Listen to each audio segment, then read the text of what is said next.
ओम श्री परमात्मने नमः। ओम दिवारक्षतु सूर्यश्च निशारक्षतु चंद्रमा आपदे विष्णुरक्षतु लक्ष्मी रक्षतु सर्वदा। हरि ओम तत्सत्। दर्शक बंधु, आपण को ए अध्याय को स्वागत। आज आम आलोचना करवा बृहस्पति चलन संपर्क में। पंजिका प्रमाण अनुसार नवेम्बर 5 तारिख रे बृहस्पति चलन हेब मूला नक्षत्र धनु राशि को। एबे बृहस्पति बिछा राशि रे अछंती। नवेम्बर 5 तारिख दिन बृहस्पति मूला नक्षत्र धनु राशि को स्वचार होई गमन करिवे। ए समय आसंतु देखिबा विभिन्न राशि उपरे ए बृहस्पति चलनर कौन फल रहिबो। प्रथमे देखिबा भारतर समस्या। भारतर मकर राशि बृहस्पति धनु राशि की गले। भारतर द्वादश बृहस्पतिर फल खराब।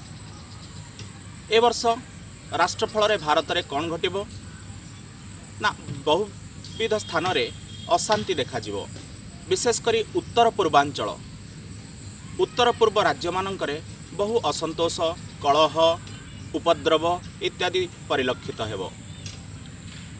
जड़े अति उत्तम नेतृस्थानीय व्यक्तिंकर परलोक घटिबो। ए समय रे युद्धर आशंका मध्य रहिछि।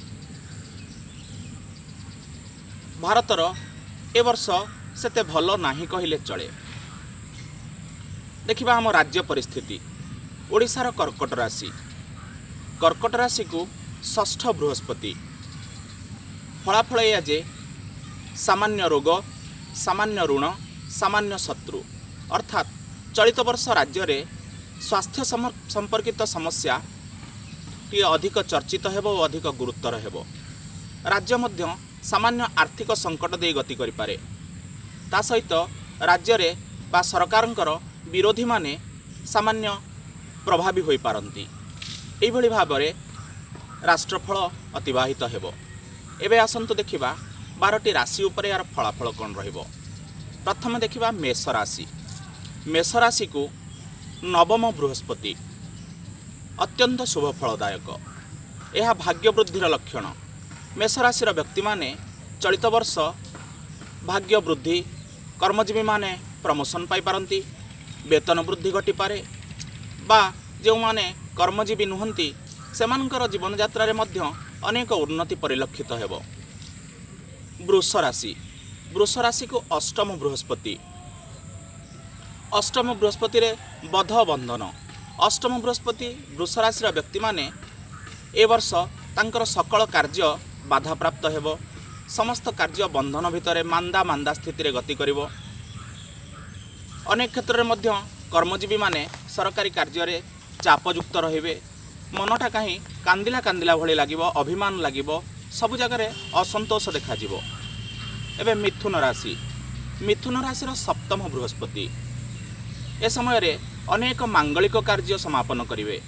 मिथुन राशि व्यक्ति माने विवाह, व्रत, उत्सव आदि अनेक मांगलिक कार्य रे ए वर्षक जाक समय अतिबाहित करिवे। कर्कट राशि को षष्ठ बृहस्पति। रोग, ऋण, शत्रु। कर्कट राशि व्यक्ति माने सामान्य रोग, सामान्य ऋण बा आर्थिक अनटन और सामान्य शत्रुता विरोधी माने सामान्य प्रभावी हेबे। सिंह राशि पंचम बृहस्पति। सबुठारु ये बृहस्पति चलन रे सिंह राशि व्यक्ति माने ही सबुठारु अधिक भल फल पाइबे। पंचम बृहस्पति रे भाग्य वृद्धि, नूतन गृह बा स्थानर क्रय बा नूतन गृह निर्माण, परिवार रे सुख शांति, जश वृद्धि इत्यादि समस्त उल्लेखनीय घटना घटिबो। एही वर्ष सिंह राशि व्यक्ति मानक पई एक उल्लेखनीय समय होइथिबारु ए वर्षक भितरे सेमाने अनेक उल्लेखनीय कार्य करि परिबे। ए दिगरे मध्य सेमाने उद्यम करिबा आवश्यक। एबे कन्या राशि चतुर्थ बृहस्पति। चतुर्थ बृहस्पतिर फल सेते भल नुहे। सबु जगार स्थिति मांदा। अनेक समय कौन कार्य अटकु नथिले भी समस्या बहुल। विभिन्न स्थान बहु प्रकार समस्या आसी पहुँचब। जदिओ से समस्यार समाधान करिबारे आपण सक्षम हेबे तथापि ए वर्षक जाक समस्या लागि रहिबो। तुल राशि तुल राशि तृतीय बृहस्पति तुल राशि पाई मध्य तृतीय बृहस्पति मध्य भल नुहे। तृतीय बृहस्पति मध्य से भाव में अनेक समस्या विजड़ित रहिबे। ए वर्षक जाक कौनसी कार्य सर्वशुभरे बा सुरुखुरे समापन हेब नाही, सबु किछि समस्या ही देखादेव। एबे आसिबा बिछा राशि को। बिछा राशि व्यक्ति माने गत वर्ष बहु असुविधार सम्मुखीन होइथिले। गत 2 वर्ष धरी सेमानकर द्वादश और जन्म बृहस्पति बहुत खराब फल चलीथिला। एबे बिछा राशि पाई द्वितीय बृहस्पति ए वर्ष सौभाग्यर समय। मुख्यतः बिछा राशि व्यक्ति माने चलित वर्ष तांकर धनागम हेब। विभिन्न सूत्रु कौनसी ना कौनसी सूत्रु धनर आगमन घटिबो, हाथ को दी पैसा आसिबो। विशेषकर उल्लेखनीय कार्य से माने नूतन गृह निर्माण करिवारे मनोनिवेश करिवे। आ ए कार्य जेतिके आशा रखिछंती ताठारु भलरे ताठारु अधिक बड़रे एवं निजर परिकल्पना ठारू अधिक सुंदर भाव में गृह कार्य निर्माण कार्य इत्यादि समापन हेबो। एबे आसीबा धनुराशि को। जेहेतु बृहस्पति धनुराशि को गमन करिछंती, धनुराशि व्यक्ति मानक पई ए वर्ष जन्म बृहस्पतिर समय। ए समय रे सेमाने अत्यधिक कष्ट भोग करिवे। जन्मरासौ सुराचार्य रामराजा बनंगतः। जन्म बृहस्पतिर फल यह पाइबे जे सेमाने ए वर्षक जाक शरीर रे असुस्थता, कलह, संपत्ति हानि, मान हानि, ऐश्वर्य हानि ए सकल जिनस पाइबे। गोटे स्थान त्याग, उत्तर पूर्व दिग को स्थान त्याग घटिबो। कर्मजीवी मान क्षेत्र में बदली घटिबो बा जो माने कर्मजीवी नुहे से क्षेत्र में मध्य एक स्थान त्याग घटिबो। पितृ वियोग से भाव में डाकुची कौन जड़े निज घर मामू घर बा ससुर घर भितर जड़े पितृस्थानीय व्यक्तिर वियोग घटिबो। पितृ वियोग, स्थान त्याग, कलह, विवाद, धन हानि, कहीं जड़े व्यक्ति बा कौन संस्था निवेश करथिबा अर्थ बुड़ी जाई पारे बा ताकू आदाय करिबारे समस्या घटी पारे। ए वर्षक जाक बिछा राशि व्यक्ति धनुराशि व्यक्ति मानक पई शुभ समय नुहे।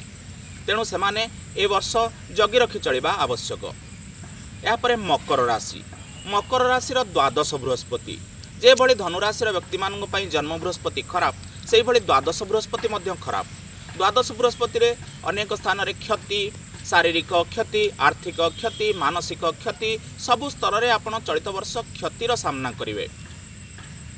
आसंता वर्ष मध्य आपण मानक पई भलो नाही, कारण आसंता वर्ष मध्य मकर राशि व्यक्ति मानक पई जन्म बृहस्पति चलिबो। द्वादश और जन्म बृहस्पति उभय खराब थिबारु से माने उभय वर्ष खराब फल पाइबे। एबे आसीबा कुंभ राशि। कुंभ राशि व्यक्ति मानक पई एकादश बृहस्पति। एकादशे सर्व शुभं दद्यात्। कुंभ राशि व्यक्ति माने चलित वर्ष समस्त प्रकार शुभ फल पाइबे। आर्थिक लाभ, कर्मक्षेत्र में यश वृद्धि, प्रभाव वृद्धि, परिवार रे सुख शांति इत्यादि अनेक शुभ फल से माने पाइबे। चलित वर्ष कुंभ राशि व्यक्ति माने जहाँ किछि करिबा पई इच्छा रखिछंती ए वर्ष उद्यम कले ताहा संभव होई पारिबो। एबे देखिबा मीन राशि। मीन राशि दशम बृहस्पति। दशम बृहस्पति मध्य सेते भल नुहे। दशम बृहस्पति रे कौनसी कार्य सेते सुरुखुर रे हेबो नाही। जदिओ कौनसी विपद नाही, कौनसी क्षति नाही, कौनसी बड़ धरणर आशंका नाही, तथापि ए वर्षक जाक से भली कौनसी बड़ धरणर लाभ मध्य हेबो नाही। यथा पूर्वं तथा परं स्थिति रे मीन राशि चलित वर्ष अतिबाहित करिवो। जहाँ आमे देखिले जे जन्मरासौ सुराचार्य रामराजा बनंगतः, तृतीये च बलिबद्ध, चतुर्थे विंशलोचनम, द्वादशे सगर राजा, दशमे मधुकैटभ, अष्टमे कुरुराजश्च, षष्ठे कर्ण निपातितः। ए जो मानकर बृहस्पति एभली भाव में विरुद्ध से माने अशुभ फल प्राप्त करिवे। शुभ फल जीवे द्वितीय धनधान्य भोगी, सुतार्थ लाभ नवपंचकेशु, जामित्र संस्थे विपुला च लक्ष्मी, एकादशे सर्वशुभम दद्यात्। जो मानकर बृहस्पति शुभकारक से माने एपरि भाव में फल पाइबे। यह सत्वे यह मध्य कह जाई पारे जे जो मानकर लग्न प्रति बृहस्पति शुभकारक से माने शुभ फल पाइबे। जो मानकर लग्न प्रति बृहस्पति अशुभकारक से माने अशुभ फल पाइबे। जो मानकर समकारक से माने शुभाशुभ मिश्रित फल पाइबे। सेहीपरि बृहस्पति चलन समय रे जो राशि व्यक्ति मानक पई चंद्र शुद्धि थिबो से माने बृहस्पतिंकर शुभ फल पाइबे। जो मानकर चलन समय रे चंद्र अशुद्धि थिबे से माने मध्य अशुद्धि फल पाइबे। अशुभ फल प्राप्त हेबे। तेणु यार जो माने शुभ फल पाइबे ताहा परमेश्वरଙ୍କ करुणा मन करी ए वर्ष जे योजना रखिछंती ताहा आगे नेबे। जो माने अशुभ फल पाइबे से माने मध्य महाप्रभुंकर प्रभु शिवंकर शरणापन्न होई महामृत्युंजय मंत्र जप करी बा शिवंकर शरणापन्न होई शिव उपासना करी ए अशुभ समय तक काटिबे। एहा ही होछि बृहस्पति चलाचलर फलाफल। ओम हरि ओम तत्सत हरि ओम तत्सत हरि ओम तत्सत। ओम शांति शांति शांति।